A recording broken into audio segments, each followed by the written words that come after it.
The stars twinkled peacefully in the vast darkness of space as the Imperial scout ship drifted silently at the edge of the Sol system. Inside, 3 sets of eyes watched the holographic display with growing concern. Another missile test, the lead scout reported, his purple skin reflecting the blue glow of the screens. That makes 50 new weapons in the past Earth month.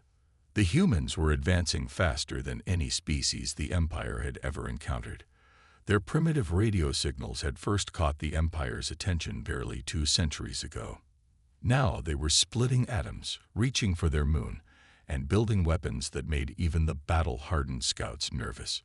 In Earth's orbit, Admiral James stood at the viewing window of humanity's first deep space vessel, the EDF Defender. The massive ship represented everything humans had achieved in the past 100 years. Its hull gleamed under the distant sunlight, a testament to human engineering and determination.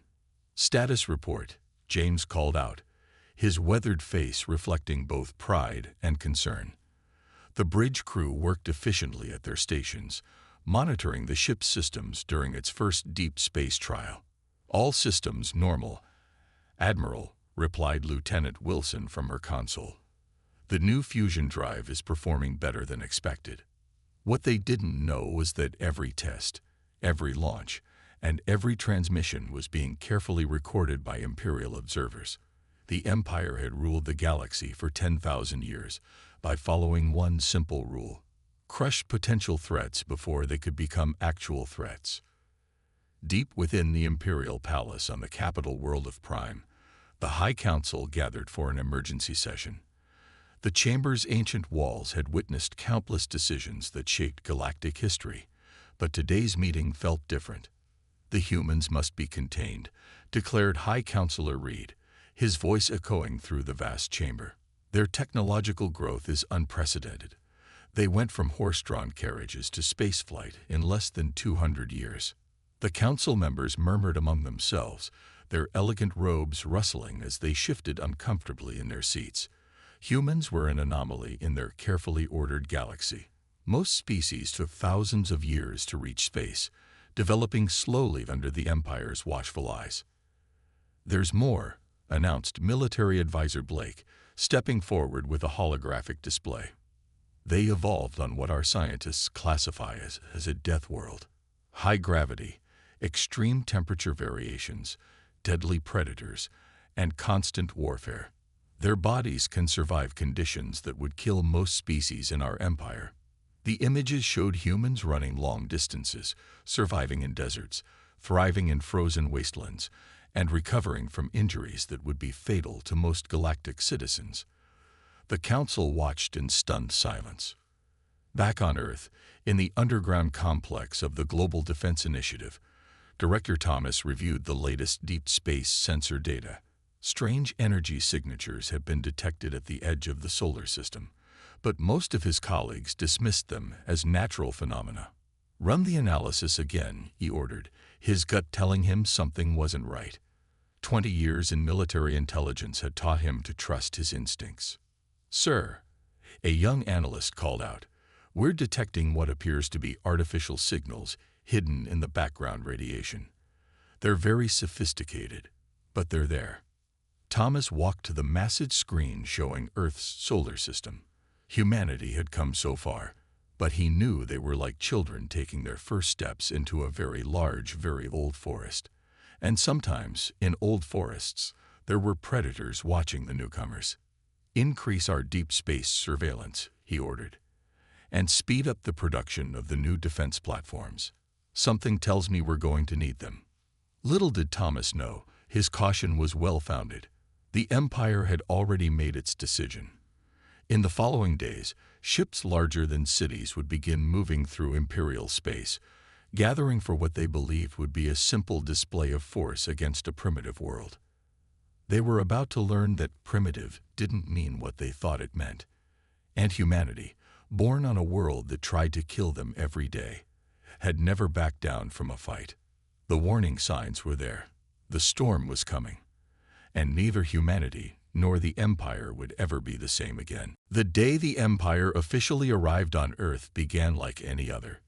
The morning news discussed weather, politics, and the latest sports scores. By afternoon, every channel on the planet showed the same image: a massive silver ship hanging above New York City. It was beautiful in a terrifying way. The vessel stretched 3 miles from end to end, its surface smooth and flawless like liquid metal. Fighter jets circled it at a safe distance, looking like tiny insects next to a whale. In the United Nations emergency session, world leaders gathered to face humanity's first contact with alien life. Director Thomas stood at the podium, his face grim. "The vessel has made no aggressive moves," he reported. "They're broadcasting on all frequencies, requesting a meeting with Earth's leaders." The room erupted in chaos. Years of movies and books had prepared humanity for this moment, but reality felt very different. Some wanted immediate military action. Others suggested surrender. The wiser ones chose to wait and listen. The Imperial ambassador stepped onto Earth's soil with practiced grace. He looked almost human, except for the slight purple tint to his skin and the fact that he stood nearly 7 feet tall. His name, he said, was Robert, chosen specifically to make humans comfortable. "Your species shows great promise," Robert announced to the gathered world leaders. His perfect English carried a slight accent that no one could place. "The Galactic Empire offers you a choice. Join us as a protected species, or face immediate military action." The room fell silent. Protected species. The words hung in the air like poison. "And what exactly does protected mean?" Director Thomas asked, his voice steady despite his racing heart. Robert smiled. It wasn't a kind smile. "You will be guided, controlled. Your technology, your expansion, your military, all will be regulated for the greater good of the galaxy." "And if we refuse," someone called out, "then you will learn why the Empire has ruled for 10,000 years." In orbit, Admiral James watched the diplomatic disaster unfold from the bridge of the EDF Defender. His ship, once humanity's pride, now seemed painfully small compared to the Imperial vessel. "Sir," Lieutenant Wilson called out, "you need to see this." The screen showed data from their deep space scans. Hidden behind the moon, more Imperial ships waited. Lots of them. "They never intended to negotiate," James said quietly. "This is just for show." Back in the UN, Robert continued his presentation. He showed holographic images of worlds the Empire had protected. Beautiful cities, advanced technology, peaceful populations. Then he showed worlds that had resisted. But something unexpected happened. Instead of fear, the images of destroyed worlds sparked anger among the human leaders. Humanity had spent its entire history fighting. Against nature, against each other, against extinction itself. They didn't take well to threats. Director Thomas stood up slowly. "Ambassador Robert," he said, his voice carrying across the silent room, "humanity has a response for the Empire." Robert raised an elegant eyebrow. "And that is?" "We've spent our entire history on a world that tried to kill us every day. We've survived ice ages, plagues, and our own nuclear weapons. We've thrived on a death world, as you call it." Thomas stepped closer to the ambassador. "If you want humanity to submit, you'll have to do better than threats." The ambassador's smile finally faltered. In 10,000 years of imperial history, no species had ever responded to the Empire's ultimatum with defiance.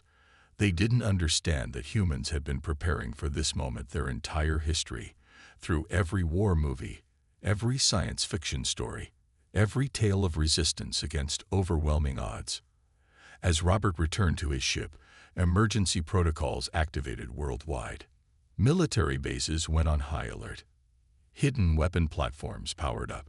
Humanity had been preparing for war since they first looked up at the stars and wondered if they were alone. The Empire thought they were offering a choice. They didn't realize that for humans, being controlled wasn't a choice at all. The real question was, how many Imperial ships would humanity take down before the Empire learned its mistake? The next 24 hours would change the galaxy forever. The Imperial fleet emerged from behind the moon like a swarm of silver wasps. 50 ships, each larger than anything humanity had ever built, moved into attack formation. Their commander, Fleet Master Owen, had led 30 successful subjugation missions. He expected this to be his 31st. Primitive species, Owen said, watching Earth grow larger on his view screen. No energy shields, no plasma weapons, not even basic gravity control. This will be over quickly. He was wrong. The first sign that this wouldn't be a normal subjugation came when Earth's orbital defense platforms activated. The Empire's sensors had missed them, hidden as they were under layers of space junk, a concept the Empire had never encountered before. "Sir," an Imperial officer shouted, "multiple launches detected from the planet's surface." Owen smiled. Primitive missiles would never penetrate Imperial shields. He watched calmly as the first wave of Earth's weapons approached. Then the missiles split open, releasing thousands of tiny metal balls. "Irrelevant," Owen declared. "Shields at minimum power." Commander Mary watched from the EDF Defender as humanity's first surprise deployed. The Empire had never faced kinetic weapons in space. They didn't understand that at orbital velocities, a small metal ball carried the force of a bomb. The tiny projectile slammed into the Imperial shields at 40 kilometers per second. Where energy weapons would have been absorbed, these physical objects overwhelmed the shield generators with pure kinetic force. 3 Imperial ships disappeared in spectacular explosions.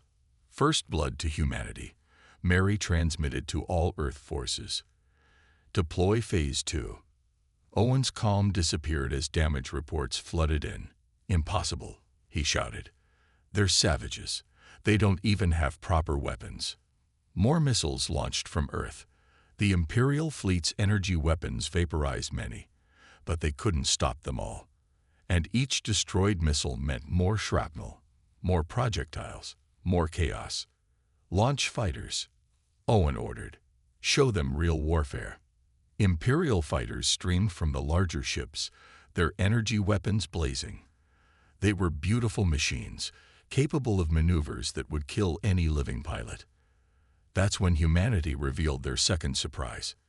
"Release the drones," Commander Mary ordered. Thousands of small, crude-looking drones emerged from hidden stations around Earth. Unlike the elegant Imperial fighters, these were built for one purpose: ramming enemy ships at maximum speed. "Humans fight dirty," Mary said with grim satisfaction.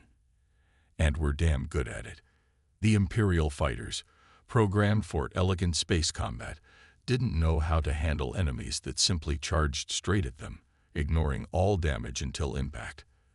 Their complex evasion patterns were useless against machines that didn't try to evade at all. Owen watched in horror as his perfect formation broke apart. Where was the simple subjugation he had promised his crews? These humans fought like nothing he had ever seen. "Full power to weapons," he ordered. "Prepare orbital bombardment." But as his ships moved into bombardment position, humanity unveiled their final surprise of the day. Admiral James's voice cut through all Imperial communications. "You forgot to check under the oceans." Nuclear submarines, hidden beneath Earth's seas, launched their payloads. Not up, but sideways, using the ocean itself to accelerate their projectiles to impossible speeds. The Empire's sensors, focused on space, never saw them coming. Owen's flagship rocked with multiple impacts. "Status report." "My lord," his second-in-command's voice shook. "We've lost 40% of the fleet. The humans, they're not fighting according to any known doctrine." As the first battle for Earth raged on, news spread through the Empire's vast network. For the first time in 10,000 years, an Imperial subjugation fleet was being forced to retreat. Commander Mary stood on her bridge, watching the Imperial ships flee. "Send a message to their capital," she ordered. "Tell them that was just our first surprise. We have plenty more." In the depths of space, the retreating Imperial ships carried with them a terrifying truth. The Empire had finally met a species that didn't play by their rules. The age of easy conquests was over. and humanity was just getting started. News of the Empire's defeat spread through the galaxy like wildfire. On 1,000 worlds, enslaved species watched recordings of the battle in secret. They saw Imperial ships, the feared weapons of their oppressors, broken by primitive human tactics. On the mining world of Bluestone, the insect-like workers stopped their endless digging. On the factory planets of the core systems, the enslaved engineers looked at their Imperial masters with new eyes. If humans could fight back, why couldn't they? Hope, whispered the workers. The humans have given us hope. In his private chambers on Prime, Imperial General Marcus watched the battle recordings for the 100th time. Unlike his fellow officers who saw only shame in the defeat, he saw something fascinating. "Show me their missile deployment again," he ordered his computer. The screen displayed Earth's clever use of space debris and hidden platforms. Marcus had spent his life studying warfare, but these humans, they thought differently. They didn't just accept defeat when faced with superior technology. They found ways around it. "My lord," his aide interrupted. "Reports of unrest from 17 systems. The subject species are talking about Earth." Marcus nodded slowly. "Of course they are. The humans didn't just defeat our ships. They defeated our myth of invincibility."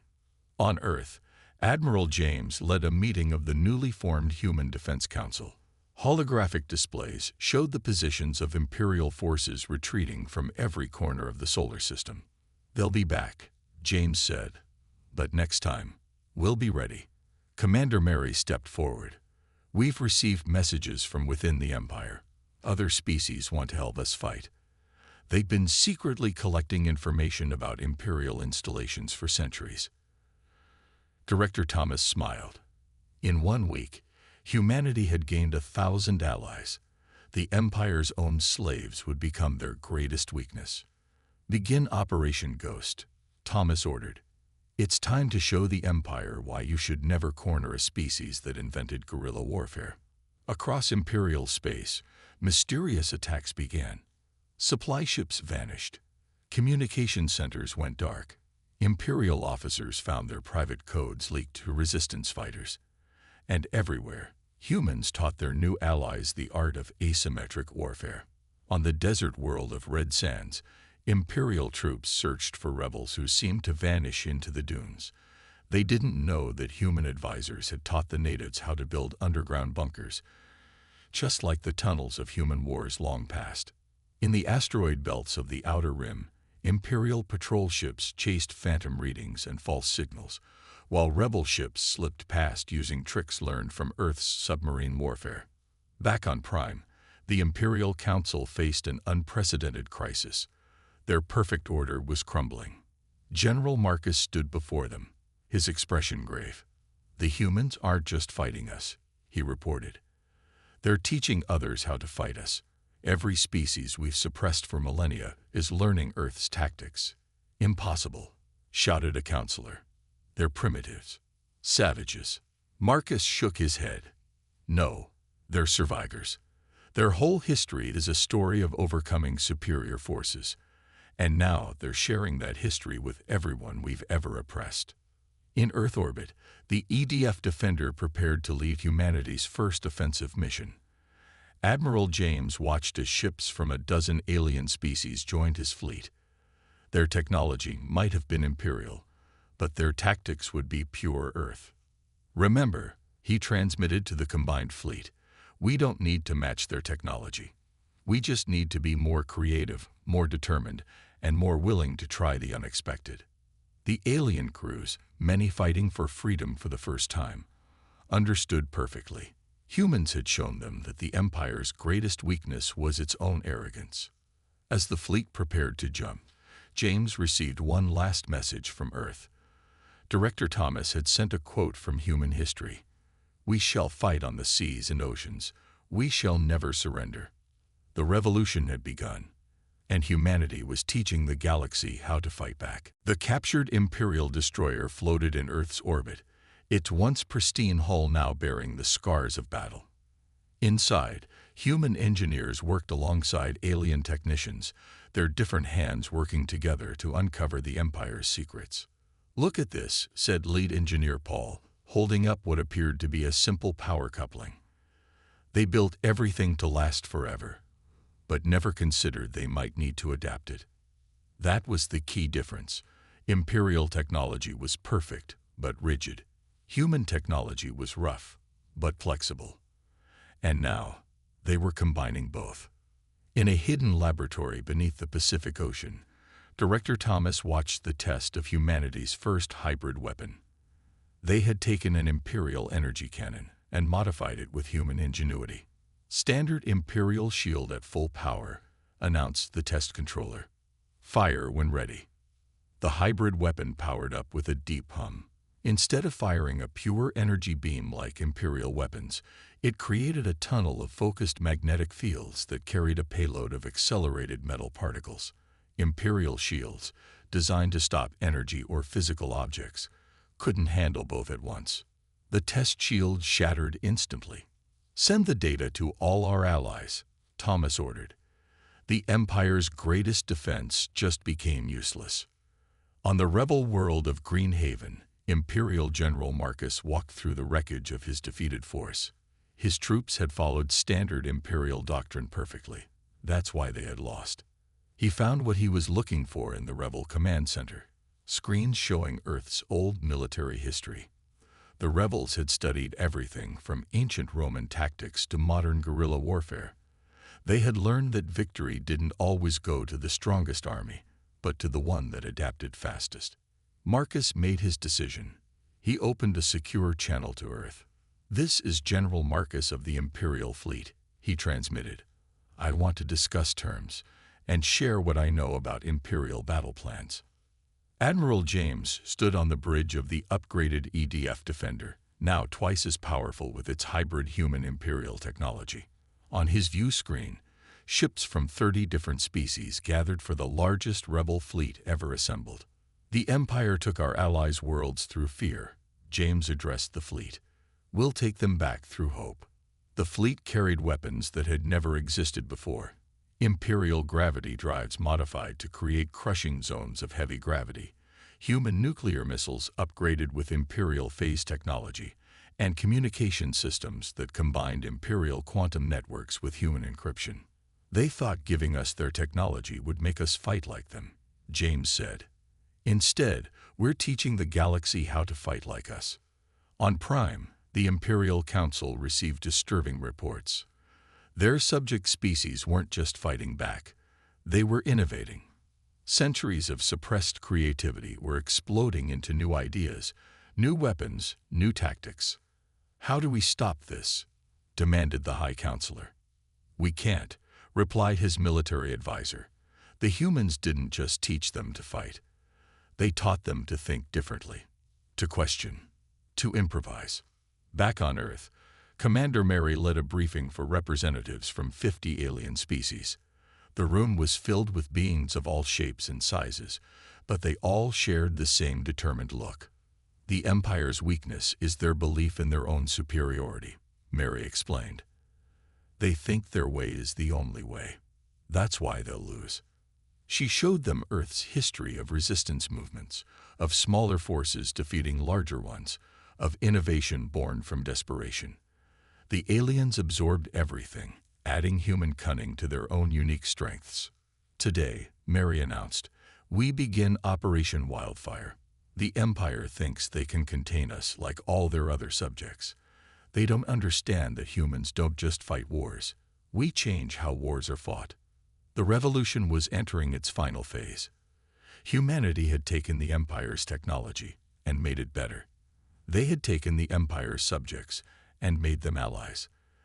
They had taken the Empire's strength and turned it into a weakness. The galaxy would never be the same. And that was exactly what humanity did best: changing things everyone else thought couldn't be changed. The largest fleet ever assembled in galactic history dropped out of hyperspace near the Imperial capital of Prime.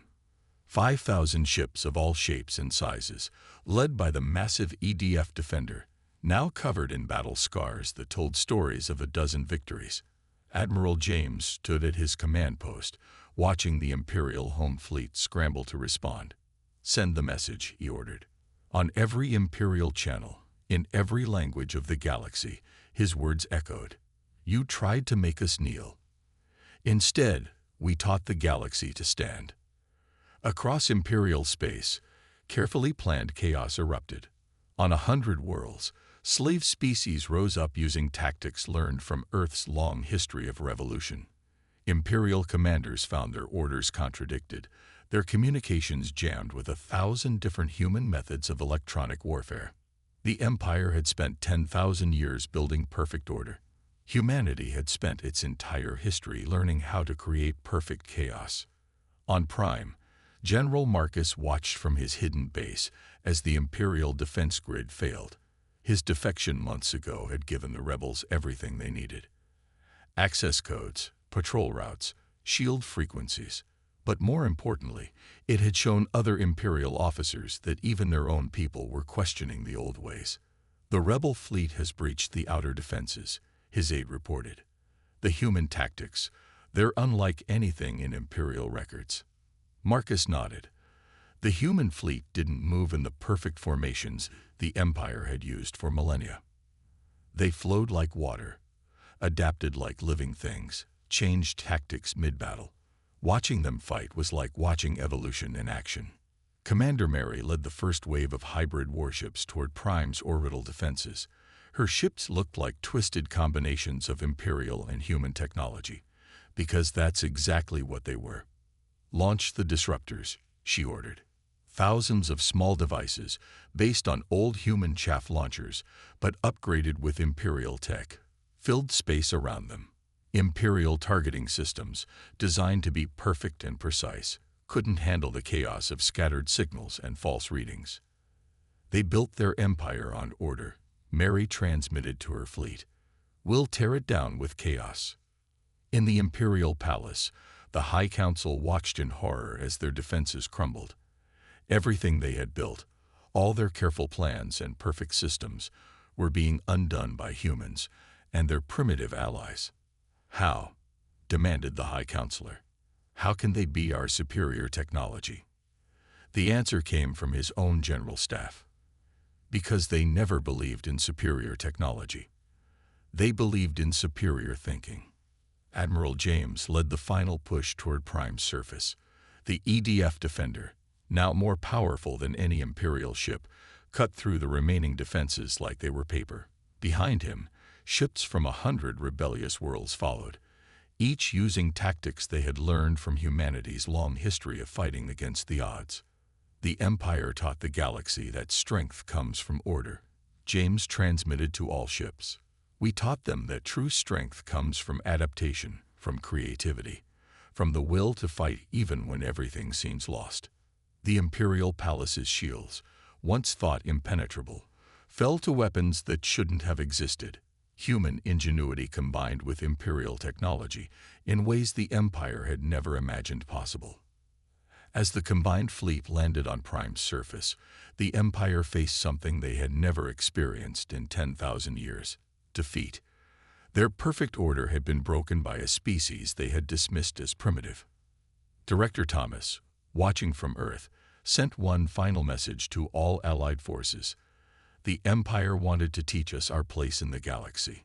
Instead, we taught the galaxy that no power lasts forever, no system is perfect, and no species is truly primitive if they never stop trying to improve." The Empire's capital was falling, but more importantly, their ideas were falling.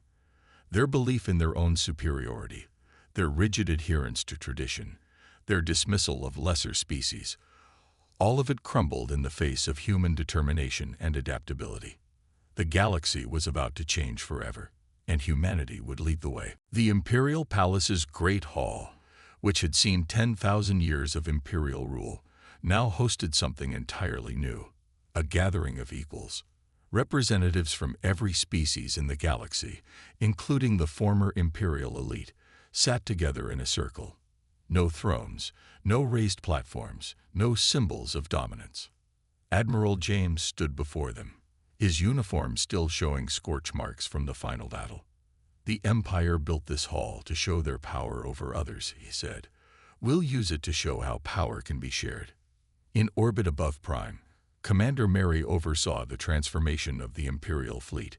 Ships that had once terrorized the galaxy were being rebuilt, their rigid designs modified with innovations from 100 different species.